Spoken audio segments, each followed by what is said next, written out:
Le plan a échoué. Bon, j'hésitais beaucoup à vous faire une vidéo ici, mais les sièges ils étaient trop beaux et trop confortables pour pas en faire une, donc je fais une vidéo, mais je la sortirai une fois que je serai en France, parce que superstition, j'aime pas dire quand je prends l'avion. Je sais pas pourquoi, mais je crois que j'ai entendu ça plusieurs fois de jamais dire aux gens exactement à quelle date, à quel moment tu prenais l'avion. Donc personne n'est au courant que je suis dans l'avion là, enfin que je vais prendre l'avion. Et vous verrez cette vidéo quand je serai en souffrance. J'ai juste vu le temps qu'il y avait en France. Je ferai une vidéo beaucoup plus longue sur le séjour, tout ce que ça m'a apporté, tout ce que je peux vous... Un petit résumé de mon séjour, enfin un long résumé de mon séjour. Mais ce que je peux vous dire, c'est que, une fois de plus, j'ai fait le bon pari en partant en Thaïlande, en allant à l'étranger, en ayant passé aussi du temps au Vietnam, mais ça a été un voyage dans le temps. Je crois que ça sera le titre de cette vidéo, ça a été littéralement un voyage dans le temps. Je sens très honnêtement, hein, j'en parlais avec les gars sur le school, sur le live, que je ne vais pas faire long feu en France.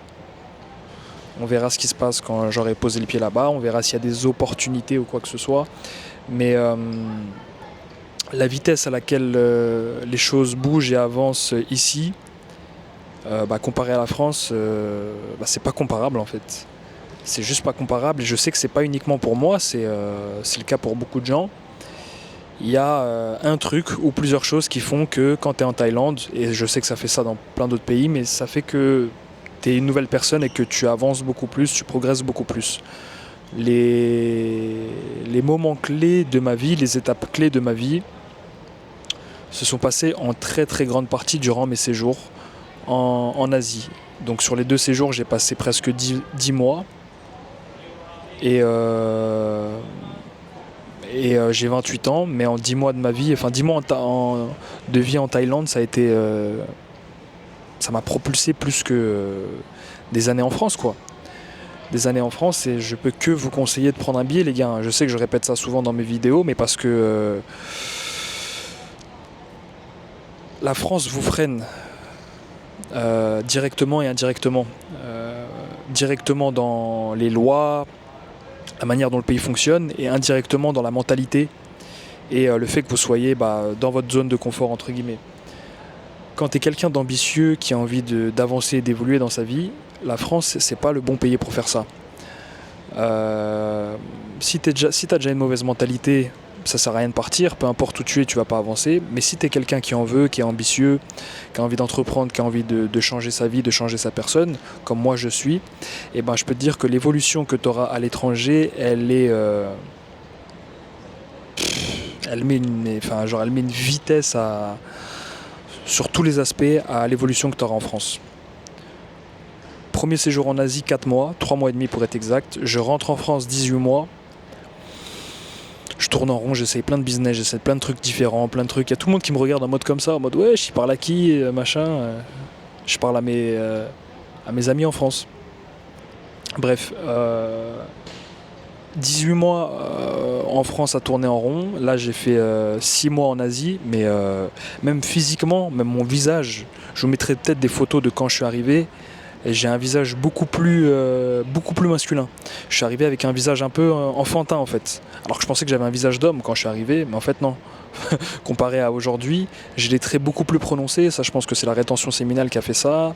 Le fait d'avoir peut-être des pics de testo au moment... Là, c'est de la broscience que je dis. La rétention séminale, je sais que ça a joué. Mais les pics de testo sur les combats, peut-être que ça a joué aussi d'être dans un environnement concurrentiel. Donc t'es en mode testo, bien que je m'entraîne aussi en France, mais... là, je m'entraînais pour des combats et tout ça. Les sprints. Je dirais que c'est ces 3 choses qui ont fait que mon visage a changé. Physiquement, j'ai pris des épaules.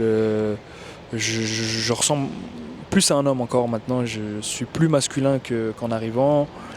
Je vous le dis maintenant, mais je vous le redirai dans l'autre vidéo. YouTube, pareil, les gars. Merci de me suivre. Je suis arrivé, on était à 560. Je repars, on est presque 2700. Je viens de créer ma communauté sur School, c'est un régal. J'ai pris, je ne vais pas appeler ça des risques parce que c'était dans la continuité de ce que je devais faire. Si, j'ai pris quand même quelques risques, ouais. J'ai parié sur moi, on va dire, sur la durée et je ne regrette pas une seule seconde. Je regrette pas une seule seconde. À chaque fois, avant mes voyages, j'avais forcément un petit doute, surtout la première fois, mais le deuxième, est-ce que c'est le bon moment de repartir ou pas? C'est toujours le bon moment de partir. Toujours. C'est toujours le bon moment de partir.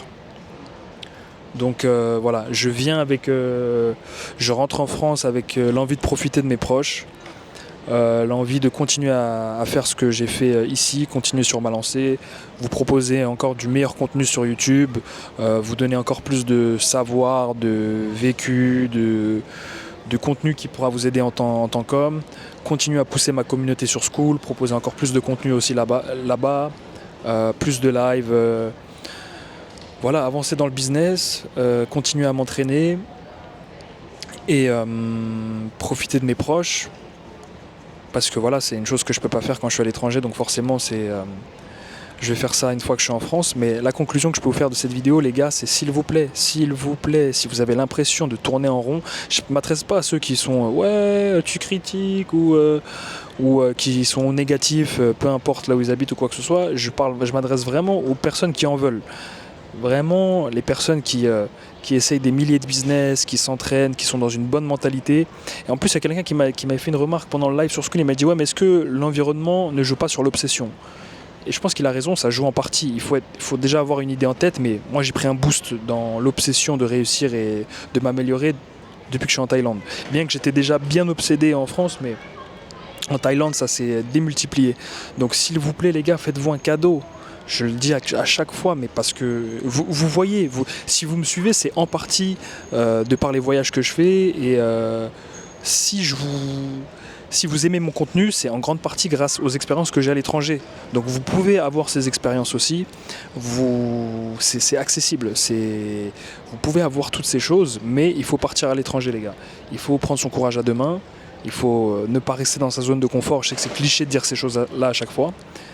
Mais l'étranger, les gars, ça va être votre propulseur, votre accélérateur vers votre évolution en tant qu'homme et en tant qu'entrepreneur ou sportif ou en tant que personne en tout cas. Donc s'il vous plaît les gars, s'il vous plaît, faites-vous ce cadeau, et franchement ça serait un plaisir de vous rencontrer à l'étranger en plus, en France aussi hein.